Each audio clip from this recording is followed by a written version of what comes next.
This right here was my first ever 100 kilo snatch.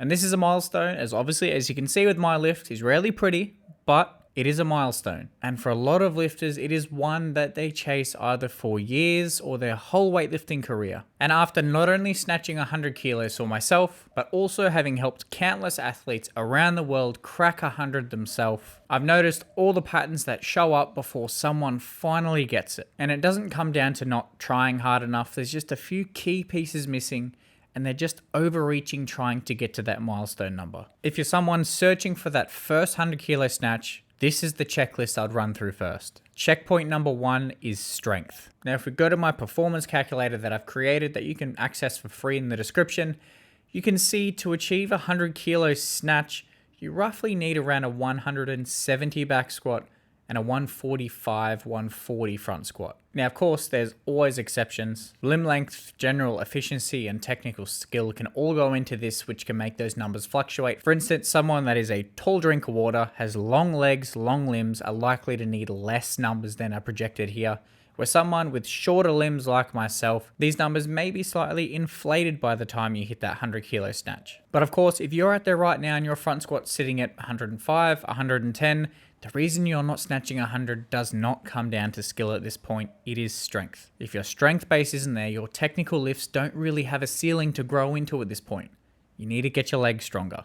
Strong legs lift barbells. Checkpoint number 2 is overhead strength and building a solid and confident catch position. If you want to confidently catch 100 kilos in that catch position of the snatch, you ideally need to be able to support it overhead first. Some simple benchmarks I look for someone who's ready for that 100 kilo snatch is essentially being able to overhead squat it, or even better, snatch balance 100 kilos. Ideally, you want to be able to sit under that weight and own that catch position. If the bar is shaking everywhere at 80 kilograms when you try to overhead squat it, then that instability is likely going to be exposed once that weight gets to 100 kilos. So adding in and slowly building up that overhead squat and then eventually snatch balance as a progression is a great way to build that confidence in the snatch, particularly when that weight gets a bit heavier. Just the feeling alone of knowing that you've hit these numbers may be enough to tip you over the edge. Checkpoint number 3 is positional strength in the pull. And this is where a lot of lifters can lose the lift before the bar is even past the knee. From the floor to the knee, your shoulders should remain over the bar close to the body, and that back angle maintaining that consistency in the pull. If your hips are shooting up early or your shoulders are tracking back too quickly, then the lift becomes much harder to finish vertically once you reach that power position at the contact point. A couple of simple tests is being able to perform some pause snatches just above the knee at least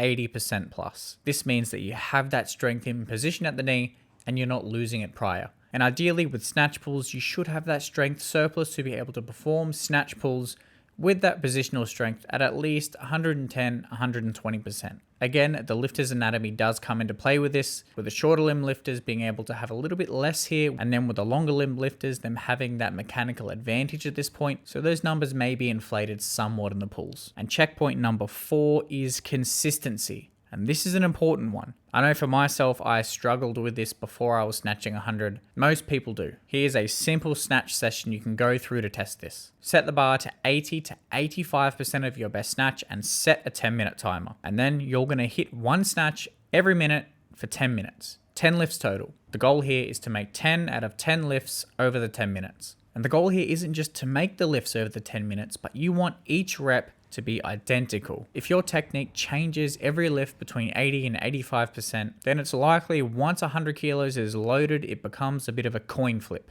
even if you're strong enough. You want lifts that don't feel random, but feel repeatable. And at this weight, being that 80 to 85% range, this is where that technique should be dialed in, and they're looking very similar. Checkpoint number 5 is speed and power. Particularly speed in getting under the bar. A lot of lifters simply focus on just pulling that bar higher, but in the snatch, it's also about how quickly you can pull yourself under. One indicator here is your best power snatch, which should roughly be about 90% of your best snatch. So if you're power snatching around 90 kilos, that's around about the benchmark that I usually see with lifters and also myself before having snatched it. This essentially ensures that you have that strong and aggressive extension and a nice fast turnover under the bar. If 80 kilos feels slow and you're somewhat muscling through it, perhaps spending too much time in that extended position, then it's going to become very difficult to get that bar height and speed under the bar once 100 kilos is loaded. Now, checkpoint number 6, which is one that I would say is overlooked but is also important, is simply exposure to heavy weights. Doing the empty bar perfectly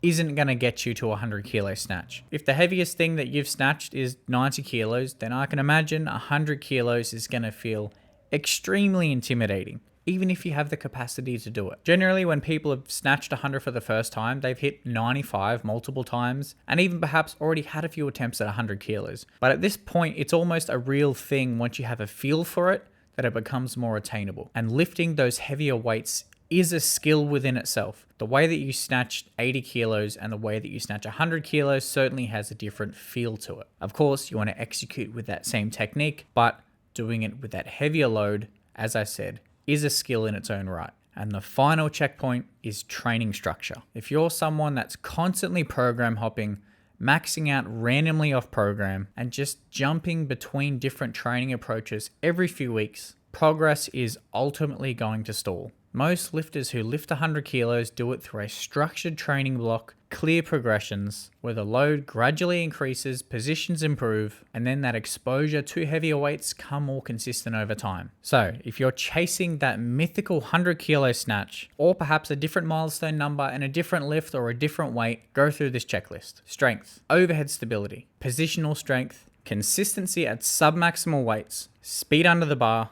exposure to heavier lifts, and structured training. If you're stuck right now between that 90 to 95 kilo gray zone, chances are you're not too far off. But there's usually just one link in the chain that's missing. Find that link, fix it, and then suddenly 100 kilos stops feeling impossible, and eventually it's going to become a regular day occurrence in training. If you're chasing that 100 kilo snatch and you feel there is one link that is missing, be sure to comment below what your best snatch is and what you feel is holding you back in the checklist, and I would be more than happy to give my 2 cents. And also, if you'd like further help with your weightlifting, feel free to access my calculator.